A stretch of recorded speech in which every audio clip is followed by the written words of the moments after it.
안녕하세요. 오늘 들려드릴 이야기는 정말 믿기 힘든 사연입니다. 아파트 단지에서 우연히 만난 두 여자. 사람들은 그들을 보고 말했죠. 자매 아니세요? 처음엔 웃어넘겼습니다. 하지만 점점 쌓여가는 의문들.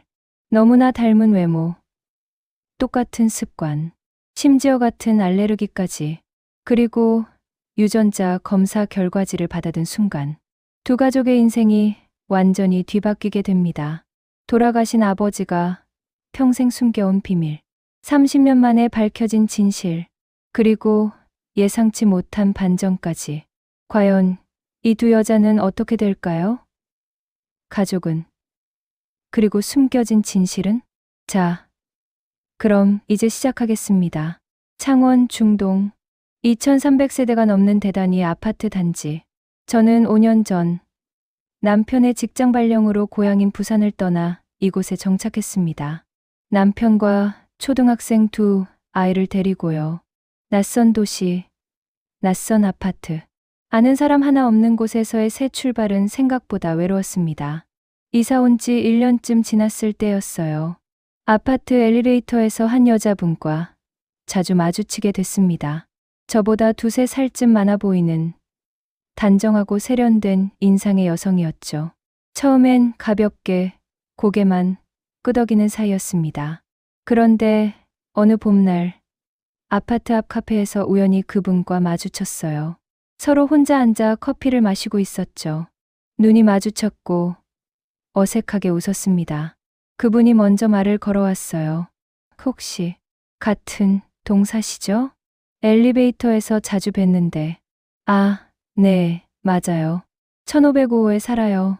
어머. 저는 1804호예요. 바로 위네요. 그렇게 우리는 자연스럽게 한 테이블에 앉게 됐습니다. 이름은 서영. 저보다 3살 많은 38세. 남편과 중학생 아들 하나를 키우고 있다고 했어요. 저도 이사 온 지 2년밖에 안 됐어요. 남편 직장 때문에요. 저도요. 완전 똑같네요. 이상하게 말이 잘 통했습니다. 취향도 비슷했어요. 좋아하는 드라마, 음악, 심지어 싫어하는 음식까지 겹쳤죠.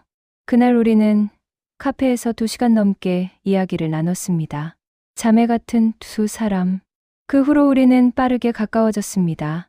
아파트 근처 수영장에도 함께 다녔고, 장도 같이 보러 갔어요.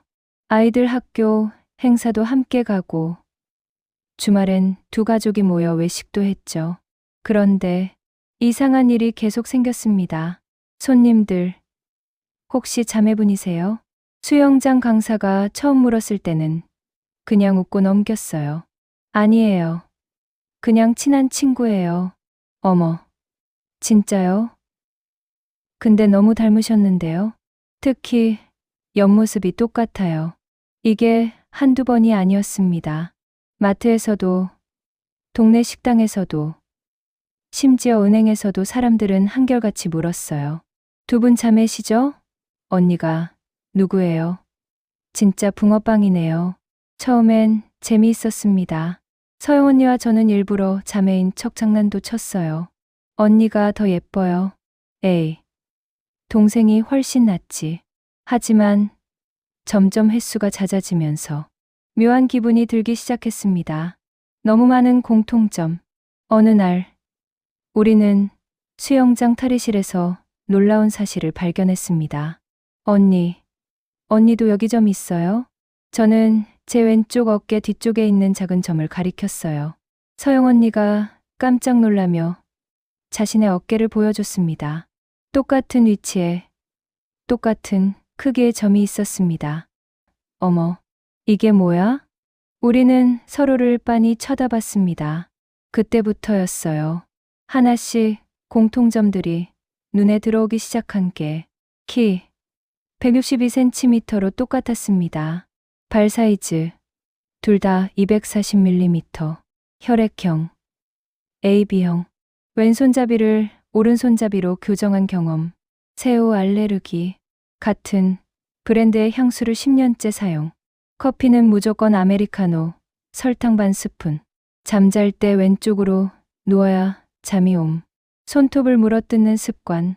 점점 더 소름 끼치는 공통점들이 쏟아졌습니다. 언니, 이거 좀 이상하지 않아요? 그러게. 근데 그냥 우연이겠지? 하지만 우연치고는 너무 많았습니다. 어느 주말 저녁, 두 집 부부가 모여 고깃집에서 저녁을 먹고 있었습니다. 소주 몇 잔을 마신 제 남편 민우가 말했어요. 아, 진짜 궁금한데, 형수님이랑 우리 와이프 진짜 친자매 아니에요? 이렇게 닮을 수가 있나?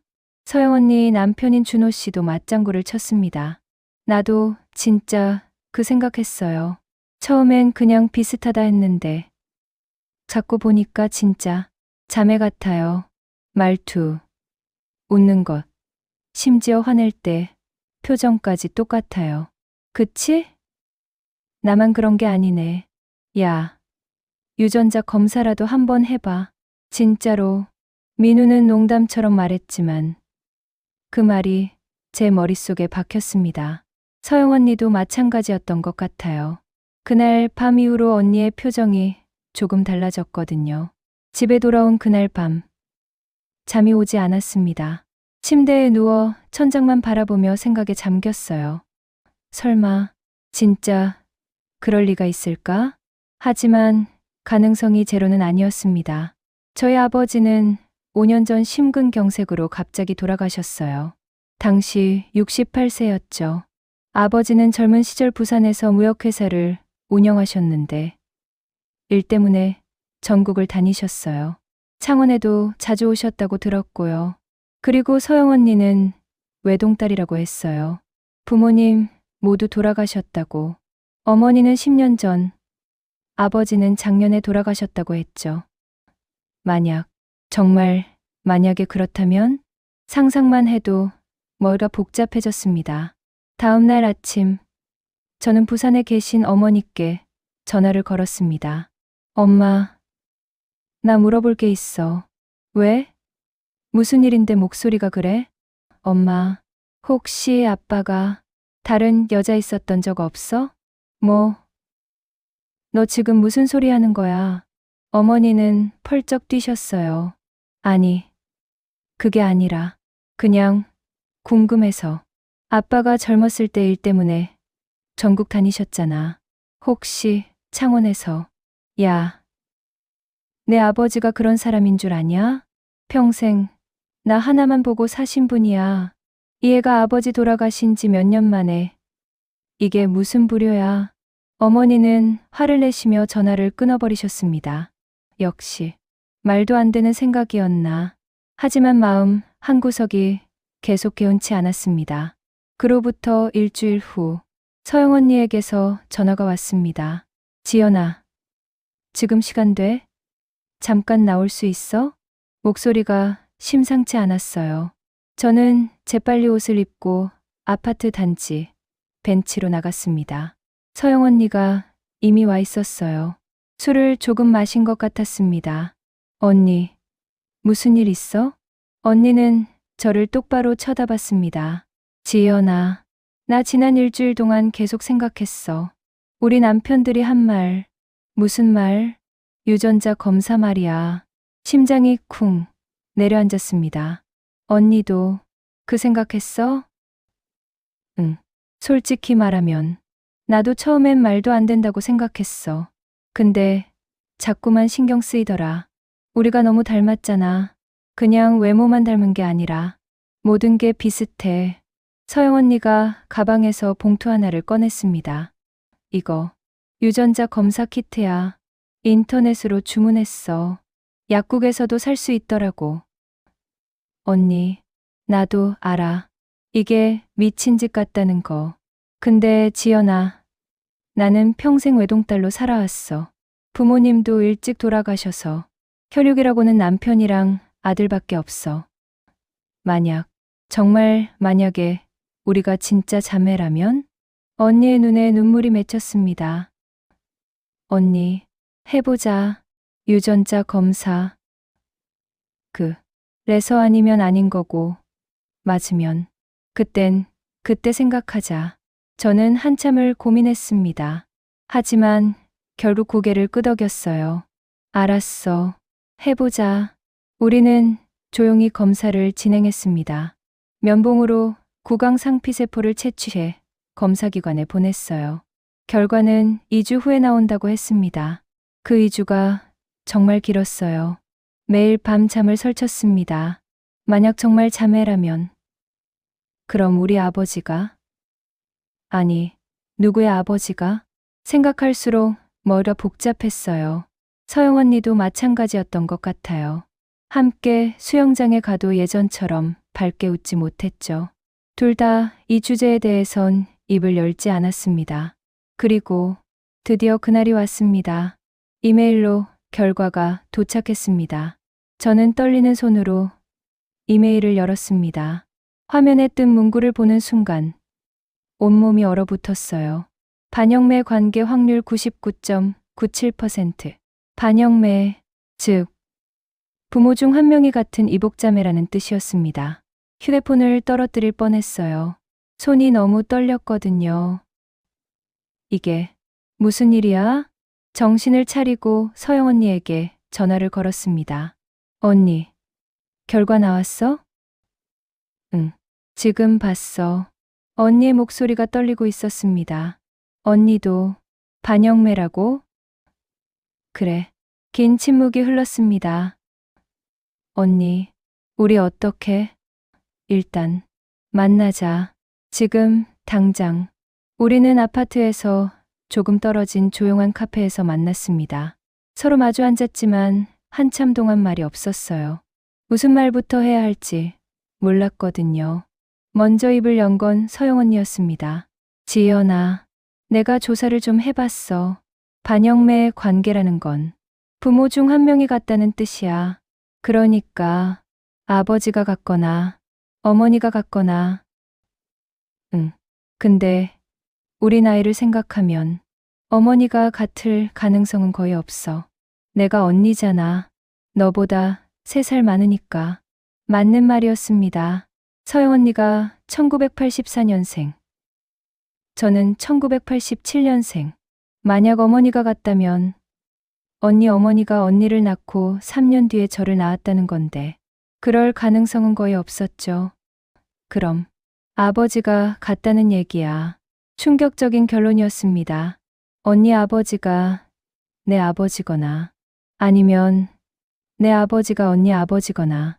서영 언니가 가방에서 오래된 사진 한 장을 꺼냈습니다. 이거 우리 아버지 젊으셨을 때 사진이야. 사진 속 남자는 30대 초반으로 보였어요. 단정한 양복을 입고 회사 앞에서 찍은 듯한 사진이었습니다. 그 순간 저는 숨이 멎었습니다. 어머나. 봤지? 사진 속 남자는 제 아버지와 너무나 닮아 있었습니다. 아니, 같은 사람이었습니다. 언니, 이 사람 우리 아버지야. 뭐? 서영 언니가 눈을 크게 떴습니다. 내가 우리 아버지 젊었을 때 사진 본 적 있어. 이 사람이랑 똑같아. 아니, 이 사람이 맞아. 우리는 서로를 멍하니 바라봤습니다. 그럼 우리 아버지가 내 아버지인 거야? 그런 것 같아. 어떻게 이런 일이. 서영 언니가 울기 시작했습니다. 저도 눈물이 났어요. 우리는 카페에서 한참을 울었습니다. 다른 손님들이 쳐다봤지만 신경 쓸 겨를이 없었어요. 언니, 우리 진짜 자매였어. 친언니, 친동생. 응, 그런 것 같아. 하지만 기쁨보다는 혼란이 컸습니다. 어떻게 이런 일이 가능한 걸까요? 그날 저녁, 저는 부산으로 내려갔습니다. 더 이상 미룰 수 없었어요. 어머니께 직접 물어봐야 했습니다. 엄마, 나 할 말 있어. 갑자기 웬일이야? 저는 가방에서 유전자 검사 결과지를 꺼냈습니다. 엄마, 이거 뭔지 알아? 어머니의 얼굴이 순식간에 하얗게 질렸습니다. 이게 뭐니? 유전자 검사 결과야. 엄마, 나한테 언니가 있어. 아빠가 같은 언니가. 어머니는 말을 잇지 못했습니다. 엄마, 제발 말해줘. 도대체 무슨 일이 있었던 거야? 한참의 침묵 끝에 어머니가 입을 열었습니다. 지연아, 앉아라. 어머니는 오래된 이야기를 꺼내놓기 시작했습니다. 내 아버지는 결혼하기 전에 다른 사람을 사랑했었어. 누구? 창원에 살던 여자. 이름은 김미선. 내 아버지가 20대 때 일 때문에 창원에 자주 갔었거든. 거기서 그 여자를 만났지. 어머니의 목소리가 떨렸습니다. 내 아버지는 그 여자를 정말 사랑했어. 결혼까지 생각했다고 하더라. 근데 그 여자한테 이미 약혼자가 있었어. 부모님이 정해준 사람이었지. 그래서 그 여자는 결국 약혼자와 결혼했어. 내 아버지를 떠난 거야. 1983년쯤이었을 거야. 1983년. 서영 언니가 태어난 게 1984년이었습니다. 엄마, 그 여자 이름이 뭐라고 했어? 김미선. 제가 아는 이름이었습니다. 서영 언니가 말했던 돌아가신 어머니의 이름이었어요. 엄마, 그 여자가 아빠 아이를 임신했던 거야? 어머니가 고개를 끄덕였습니다. 내 아버지는 몰랐어. 그 여자가 말하지 않았거든. 약혼자와 결혼하면서 그냥 끝낸 거지. 그럼 그 아이가 아마도 내가 만난 그 언니일 거야. 모든 퍼즐이 맞춰지기 시작했습니다. 내 아버지는 그 여자를 잊지 못했어. 결혼하고 나서도 가끔 창원에 일 보러 갈 때마다 먼발치에서 지켜보곤 했대. 물론 다가가진 않았지. 그 여자가 이미 결혼해서 행복하게 사는 걸 봤으니까. 아빠가 그런 사람이었어? 응. 내 아버지는 평생 그 사람을 마음 한구석에 두고 살았어. 돌아가시기 직전에 내게 고백하셨어. 미안하다고. 온전히 나만 사랑하지 못해서 미안하다고. 어머니의 눈에서 눈물이 흘러내렸습니다. 엄마, 난 그때 알았어. 내 아버지의 첫사랑 이야기를. 그리고 그 사람이 창원에 산다는 것도. 근데 자식이 있었는지는 정말 몰랐어. 다음 날 저는 서영 언니와 만났습니다. 언니에게 어머니께 들은 이야기를 전부 말해줬어요. 그럼 우리 엄마가 내 아버지 아이를 임신한 채로 우리 아버지랑 결혼한 거야? 그런 것 같아. 서영 언니는 충격을 받은 표정이었습니다. 우리 아버지는 그럼 내 친아버지가 아니었던 거네. 언니, 아니야. 괜찮아. 우리 아버지는 나를 친딸처럼 키워주셨어. 단 한 번도 의심하거나 차별하지 않으셨지. 언니가 쓴웃음을 지었습니다. 엄마도 평생 혼자 그 비밀을 안고 사셨겠네. 우리는 한참을 말없이 앉아 있었습니다. 언니, 우리 어떻게 해야 할까? 모르겠어. 일단 남편들한테는 말해야 할 것 같은데. 그날 저녁 우리는 두 집 남편들을 불러 모았습니다. 조용한 레스토랑 프라이빗 룸에서였어요. 무슨 일인데 이렇게 심각하게? 민우가 물었습니다. 저와 서영 언니는 눈을 마주친 후 준호 씨와 민우에게 모든 걸 털어놨습니다. 유전자 검사 결과, 아버지의 과거, 언니 어머니의 비밀까지. 두 남자는 말을 잊은 채 우리를 바라봤습니다. 그러니까 형수님이랑 지연이가 진짜 자매라는 거예요? 응. 이복자매. 세상에. 준호 씨가 한숨을 내쉬었습니다. 그럼 우리 아내 친아버지가 지연이의 아버지였다는 거잖아요. 그래. 한참의 침묵이 흘렀습니다. 민우가 먼저 입을 열었어요. 형님. 그리고 형수님. 이거 어떻게 할 거예요? 이 사실을 어떻게 받아들여야 하죠?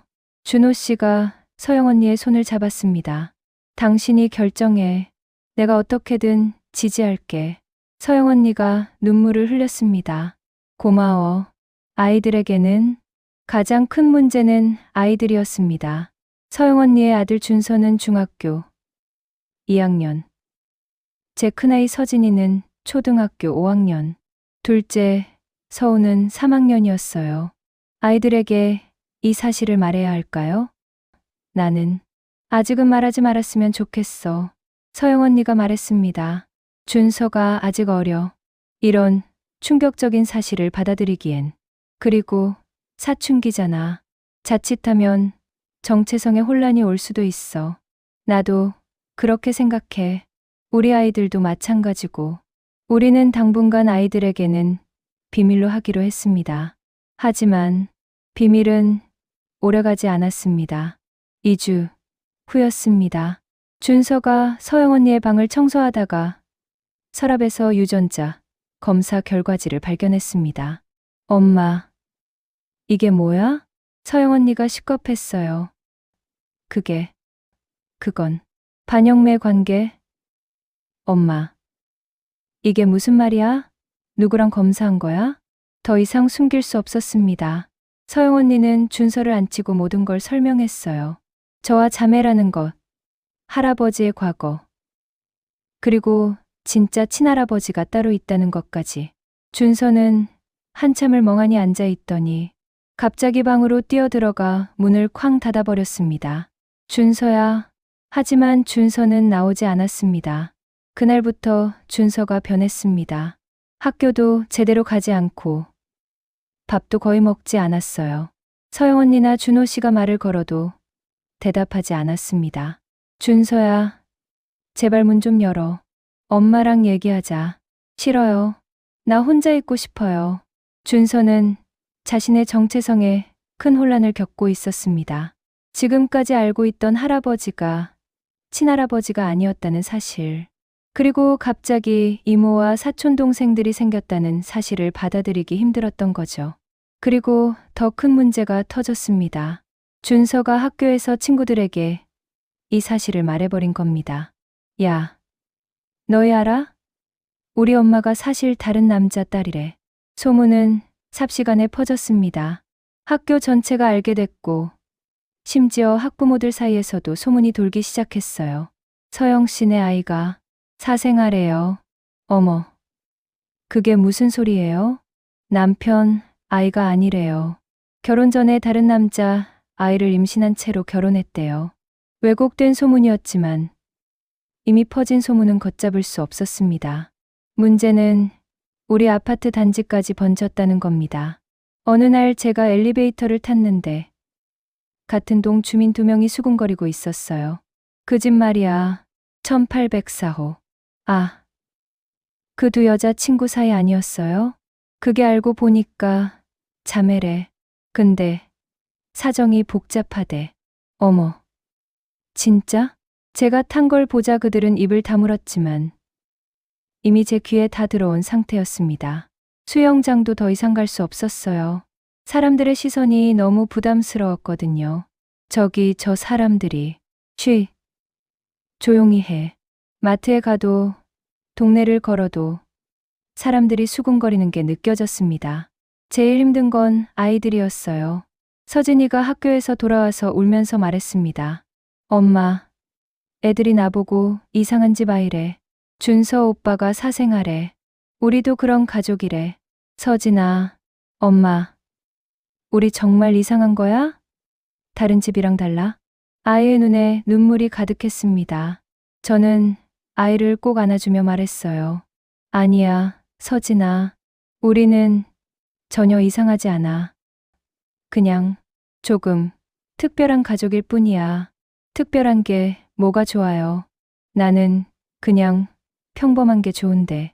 아이의 목소리에 원망이 섞여 있었습니다. 이 모든 일로 인해 저와 서영 언니 사이도 서먹해졌습니다. 예전처럼 편하게 만나지 못했어요. 만나면 어색했고 무슨 말을 해야 할지 몰랐습니다. 언니, 응, 요즘 어때? 그냥. 그래. 대화가 이어지지 않았습니다. 준호 씨와 민호도 마찬가지였어요. 예전엔 형님 동생 하며 친하게 지냈는데 이제는 만나도 인사만 하고 지나갔습니다. 한 달이 지나고 2달이 지났습니다. 우리는 점점 멀어졌어요. 같은 아파트 단지에 살면서도 서로를 피하게 됐습니다. 엘리베이터에서 마주치면 어색하게 웃고 복도에서 만나면 고개만 끄덕이고 지나갔죠. 아이들도 더 이상 같이 놀지 않았습니다. 엄마, 준서 오빠는 요즘 안 와? 응. 오빠가 바빠서 그래. 진짜 나 피하는 거 아니야? 아니야. 하지만 아이도 알고 있었던 것 같아요. 우리 가족들 사이에 보이지 않는 벽이 생겼다는 걸. 그해 12월 24일 크리스마스 이브였습니다. 온 아파트 단지가 화려한 조명으로 장식돼 있었어요. 아이들의 웃음소리가 들렸고 가족들이 행복하게 걸어다니는 모습이 보였습니다. 하지만 우리 집은 조용했어요. 엄마, 우리 올해는 크리스마스 파티 안 해? 서진이가 물었습니다. 예전엔 서영 언니네 가족과 함께 크리스마스 파티를 했거든요. 올해는 그냥 우리끼리 조용히 보내자. 왜? 준서 오빠네랑 같이 안 해? 오빠네가 바빠서. 엄마는 맨날 거짓말해. 서진이가 삐진 표정으로 방으로 들어가 버렸습니다. 저녁을 먹고 있는데 초인종이 울렸습니다. 누구일까 싶어 문을 열었더니 서영 언니였습니다. 손에 케이크 상자를 들고 있었어요. 서영 언니는 소파에 앉자마자 눈물을 쏟아냈습니다. 미안해, 지연아. 정말 미안해. 언니, 왜 그래? 무슨 일이야? 나 때문에 내 가족이 힘들어하고 있잖아. 내 아이들까지 학교에서 놀림받고 다 내 탓이야. 언니, 그게 무슨 소리야? 언니, 잘못이 아니잖아. 아니야. 내가 유전자 검사를 제안했어. 내가 이 모든 걸 시작했어. 그냥 모른 채 살았으면 우리 이렇게 힘들지 않았을 텐데. 서영 언니가 흐느꼈습니다. 언니, 지연아. 나는 너무 외로웠어. 평생 외동으로 살면서 형제자매가 있었으면 했어. 그래서 너를 만났을 때 너무 좋았어. 진짜 동생 생긴 것 같았거든. 근데 욕심을 부렸나 봐. 진짜 자매인지 확인하고 싶어서. 이런 결과가 올 줄은 몰랐어. 저도 눈물이 났습니다. 언니, 나도 마찬가지야. 나도 언니 만나서 너무 좋았어. 그리고 우리가 진짜 자매라는 거 알았을 때 솔직히 기뻤어. 세상에 이런 일도 있구나 싶었거든. 정말. 응. 근데 그 기쁨이 너무 짧았어. 주변 사람들의 시선, 아이들의 상처, 감당하기 힘들었어. 우리는 서로를 꼭 안았습니다. 한참을 울고 나서 서영 언니가 말했어요. 지연아, 나 이사 갈까봐. 이 아파트를 떠나려고. 그래야 너희 가족이 편할 것 같아서. 언니, 안 돼. 제가 언니의 손을 붙잡았습니다. 왜? 이게 최선인 것 같은데. 아니야. 그건 도망치는 거야. 우리 이렇게 끝낼 수 없어. 그때 제 휴대폰으로 문자가 왔습니다. 모르는 번호였어요. 하지만 내용을 보고 깜짝 놀랐습니다. 지연 이모, 저 준서예요. 이모한테 드릴 말이 있어요. 내일 아파트 놀이터로 나와 주시겠어요? 오후 2시예요. 언니, 이거 봐. 서영 언니도 놀란 표정이었습니다. 준서가. 왜? 모르겠어. 근데 뭔가 중요한 얘기 같아. 다음날 오후 2시 저는 아파트 놀이터로 나갔습니다. 준서가 벤치에 앉아 있었어요. 많이 여유인 것 같았습니다. 준서야, 이모. 준서가 저를 보더니 가방에서 편지 한 장을 꺼냈습니다. 이거 할머니 유품 정리하다가 찾았어요. 할머니, 서영 언니의 어머니 김미선 씨를 말하는 거였습니다. 이게 뭔데? 읽어보세요.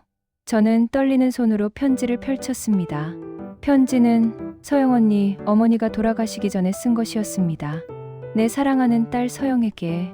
이 편지를 읽고 있다면 아마 엄마는 이미 이 세상 사람이 아닐 거야.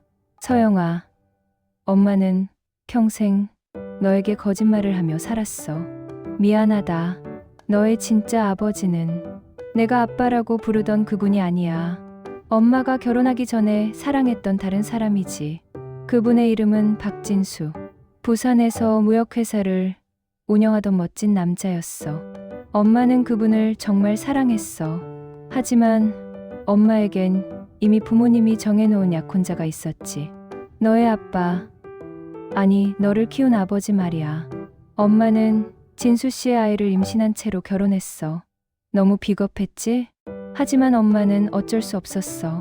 집안의 압력도 있었고 무엇보다 진수 씨에게 짐이 되고 싶지 않았거든.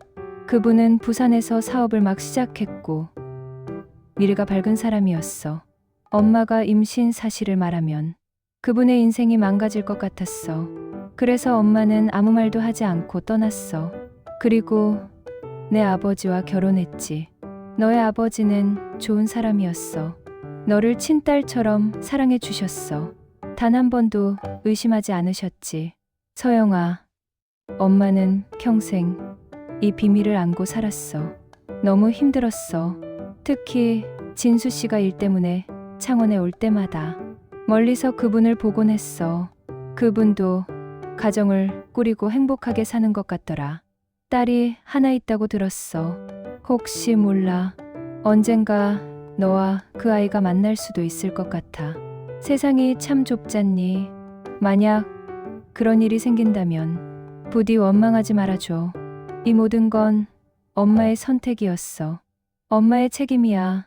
그리고 서영아, 너는 정말 소중한 아이야. 두 분 아버지 모두의 사랑을 받으며 자란 아이야. 그걸 잊지 마. 사랑한다. 내 딸.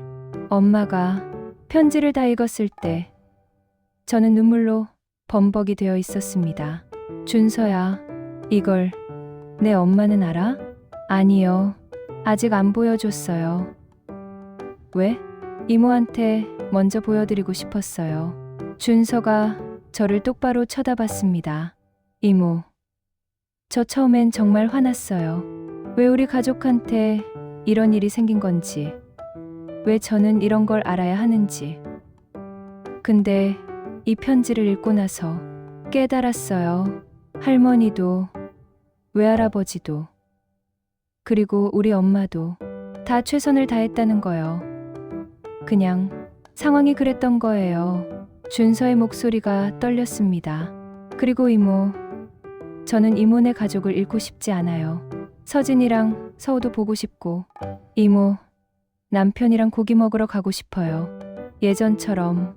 준서야, 우리 다시 가족처럼 지낼 수 없을까요? 저는 준서를 꼭 안아줬습니다. 그날 저녁, 저는 부산으로 다시 내려갔습니다. 어머니께 김미선 씨의 편지를 보여드렸어요. 엄마, 이거 봐. 어머니는 편지를 읽으시더니 한참을 우셨습니다. 그 사람도 참 힘들었구나. 엄마, 지연아, 잠깐만 기다려. 어머니는 방으로 들어가시더니 오래된 일기장 하나를 가지고 나오셨습니다. 이건 내 아버지 일기야. 돌아가시기 전까지 쓰셨던 거지. 아빠가 일기를 쓰셨어? 응. 내 아버지는 평생 일기를 쓰셨어. 근데 나도 이 일기는 한 번도 읽어본 적이 없어. 개인적인 거니까. 어머니가 일기장을 제게 건네셨습니다. 읽어봐. 내 아버지가 무슨 생각을 하셨는지 알 수 있을 거야. 저는 떨리는 손으로 일기장을 펼쳤습니다. 마지막 장이었어요. 아버지가 돌아가시기 일주일 전에 쓴 글이었습니다. 2019년 8월 10일. 요즘 자꾸 미선이 생각이 난다. 나이가 들어서 그런가. 옛날 일들이 자꾸 떠오른다. 미선아, 너는 잘 살고 있니? 행복하니? 나는 너를 평생 잊지 못했어. 미안해. 아내에게도, 너에게도, 나 자신에게도 미안해. 사실 나는 알고 있었어. 내가 내 아이를 임신했다는 것. 내 얼굴을 보고 직감했지. 내가 떠나기 직전에 뭔가 말하고 싶은데 참고 있다는 걸. 그래서 나는 일부러 너를 찾지 않았어. 내가 선택한 삶을 존중하고 싶었거든. 너는 약혼자와 결혼했고 나도 곧 결혼을 했지. 하지만 가끔 창원에 갈 때마다 멀리서 너를 봤어. 아이를 안고 있는 너를. 행복해 보이더라. 그걸 보면서 나는 안심했어. 내가 내린 선택이 옳았다고 생각했지. 그 아이, 우리 딸. 나는 한 번도 안아보지 못했지만 분명 예쁘게 자랐을 거야. 너를 닮았다면 틀림없이 착하고 아름다운 아이겠지. 미선아, 우리 언젠가 다시 만날 수 있을까? 다음 생에서라도. 그땐 제대로 사랑하자. 아무것도 두려워하지 말고 당당하게. 사랑했어. 미선아. 일기를 읽는 내내 눈물이 멈추지 않았습니다. 아버지는 알고 계셨어요. 서영 언니의 존재를. 그리고 평생 그 사실을 혼자 가슴에 묻고 사셨던 거죠. 아빠, 무덤 앞에서. 다음 날, 저는 서영 언니와 함께 아버지 산소를 찾았습니다. 부산 외곽의 한적한 야산이었어요. 우리는 묘비 앞에 무릎을 꿇고 앉았습니다. 고 박진수 지묘. 아버지, 저 왔어요. 그리고 저는 서영 언니의 손을 잡았습니다. 아버지의 딸, 서영 언니도 데려왔어요. 서영 언니가 흐느끼기 시작했습니다. 아버지, 처음 뵙습니다. 저는 서영이에요. 아버지, 딸이에요. 우리는 묘비 앞에서 한참을 울었습니다. 아버지, 미안해요. 제가 더 일찍 알았더라면 살아계실 때 찾아뵐 수 있었을 텐데. 언니, 아니야. 아빠는 알고 계셨어. 언니 존재를. 저는 아버지의 일기장을 서영 언니에게 보여줬습니다. 일기를 읽던 서영 언니가 더욱 세차게 울었어요. 아버지, 제가 너무 보고 싶어요. 한 번도 만나지 못했지만 너무 보고 싶어요. 우리는 묘비를 쓰다듬으며 말했습니다. 아버지, 저희 이제 알았어요. 서로가 자매라는 것을. 그리고 아버지의 사랑을 받고 태어난 딸들이라는 것을. 아버지, 걱정 마세요. 저희 잘 지낼게요. 진짜 자매처럼. 바람이 불었습니다. 마치 아버지가 대답하시는 것 같았어요. 그래, 잘 지내거라. 서로 의지하면서. 산소에서 돌아온 후 우리는 두 집 가족 회의를 열었습니다. 이번엔 아이들도 전부 참석했어요. 준서, 서진, 서우 모두 모였습니다. 애들아, 엄마가 할 말이 있어. 서영 언니가 입을 열었습니다. 준서야. 그리고 서진이. 서우. 너희는 이제 사촌이야. 진짜 피가 섞인 가족이지. 아이들은 조용히 듣고 있었습니다. 엄마는 처음에 이 사실이 너무 혼란스러웠어. 너희도 그랬을 거야. 근데 엄마는 이제 알았어. 가족이라는 게 꼭 완벽해야 하는 건 아니라는 것을. 제가 말을 이었습니다. 우리 가족은 조금 특별해. 복잡하고 이상할 수도 있어. 근데 그게 뭐 어때? 우리는 서로 사랑하잖아. 맞아. 서영 언니가 고개를 끄덕였습니다. 우리는 가족이야. 조금 이상하지만 그래도 가족이야. 한참의 침묵 끝에 준서가 입을 열었습니다. 엄마, 저도 생각 많이 했어요. 그리고 저도 이제 괜찮아요. 정말. 네. 처음엔 너무 혼란스러웠어요. 근데 이제는 오히려 좋은 것 같아요. 사촌 동생들이 생겼잖아요. 준서가 서진이와 서우를 보며 웃었습니다. 그치? 우리 앞으로 잘 지내자. 서진이도 고개를 끄덕였어요. 오빠, 학교에서 애들이 놀려도 이제 안 무서워요. 우리가 특별한 가족이라는 거 당당하게 말할 거예요. 그래, 잘 생각했어. 우리 가족은 서로를 꼭 안았습니다. 그 후로도 아파트 단지에서는 여전히 소문이 돌았습니다. 하지만 우리는 더 이상 신경 쓰지 않았어요. 오히려 당당하게 다녔습니다. 네, 맞아요. 저희 자매예요. 이복자매요. 사람들이 수군거려도 저희는 웃으며 대답했습니다. 복잡한 사연이 있어요. 하지만 우리는 행복해요. 처음엔 사람들이 이상하게 쳐다봤지만 시간이 지나면서 분위기가 바뀌었습니다. 와, 저렇게 당당할 수가 있네.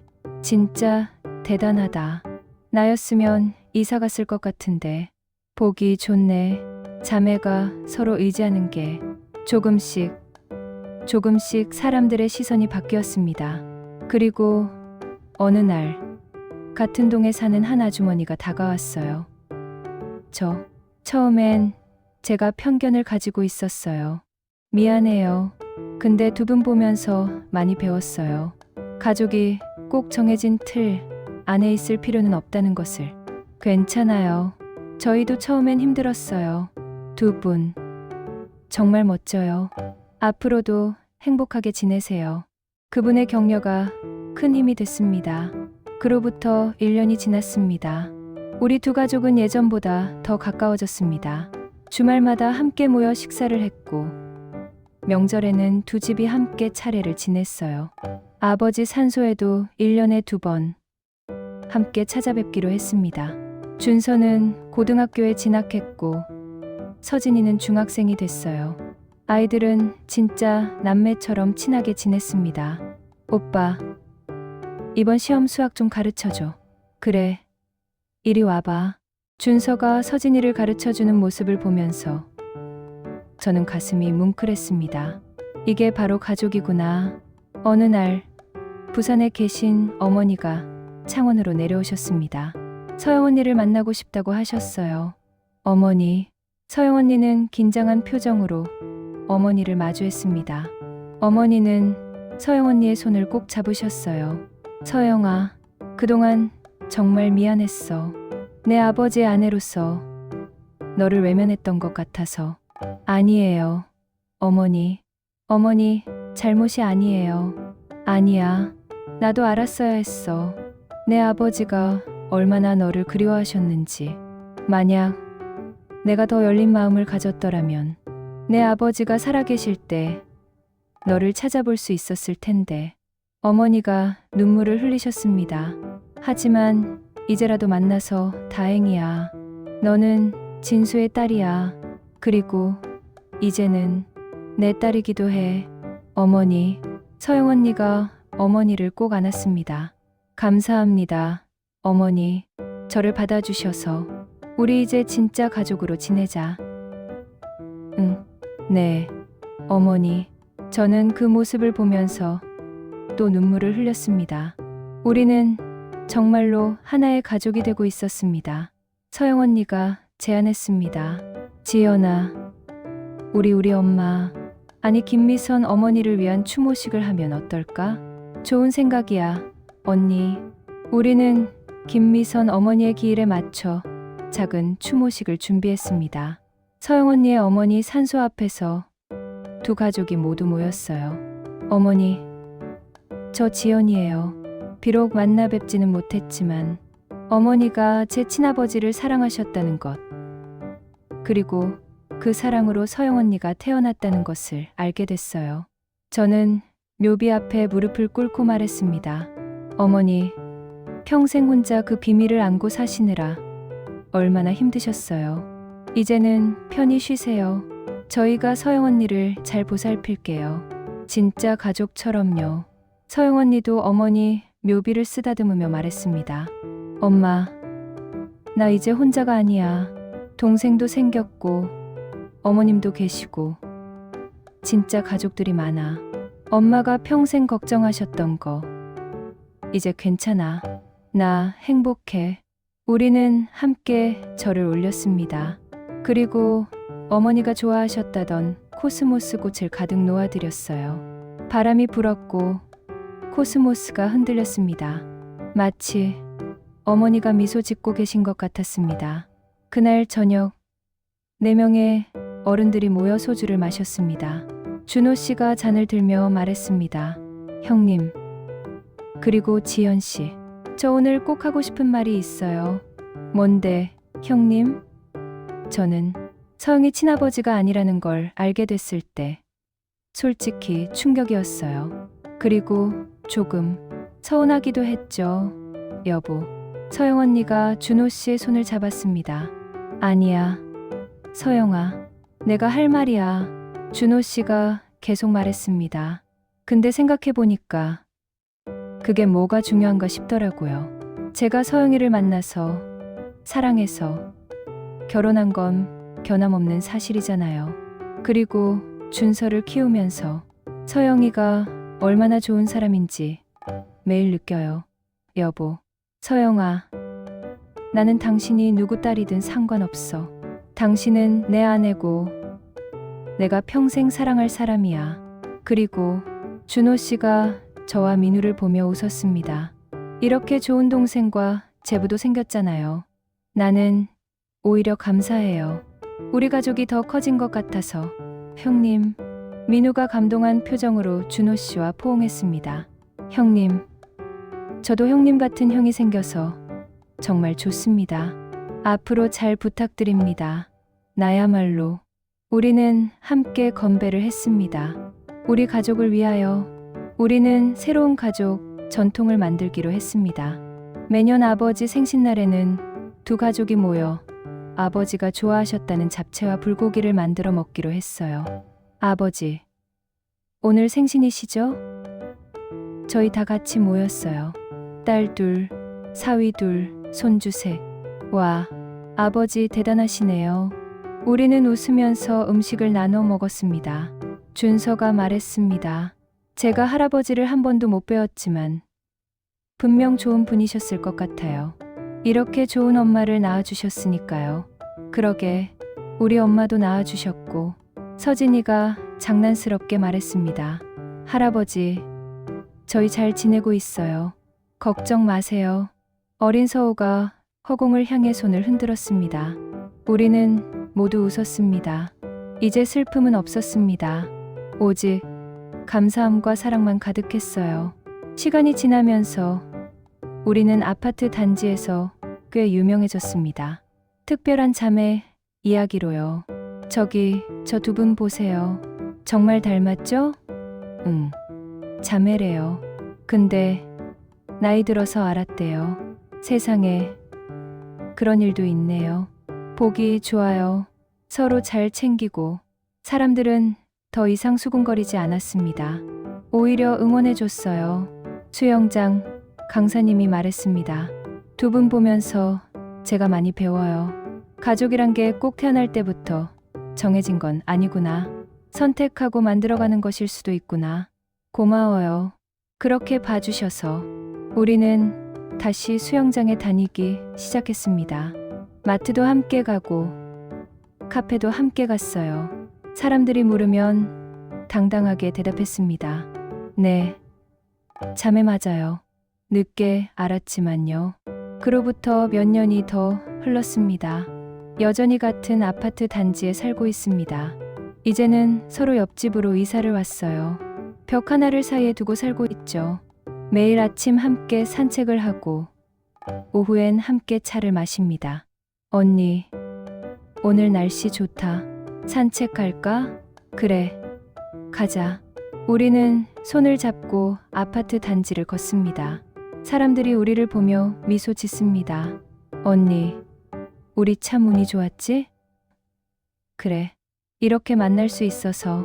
만약 그때 유전자 검사를 안 했다면 그랬어도 우리는 친했을 거야. 이미 자매 같았잖아. 그건 그래. 우리는 벤치에 앉아 아파트 단지를 바라봅니다. 아이들이 뛰어놀고 젊은 부부들이 손을 잡고 걷고 가족들이 웃으며 이야기를 나눕니다. 지연아, 우리 이야기가 많은 사람들한테 희망이 됐으면 좋겠다. 우리는 석영을 바라봅니다. 언니, 다음 생에도 우리 자매로 만날까? 당연하지. 아니, 다음 생에는 진짜 쌍둥이로 태어나자. 하하. 좋아. 우리는 웃습니다.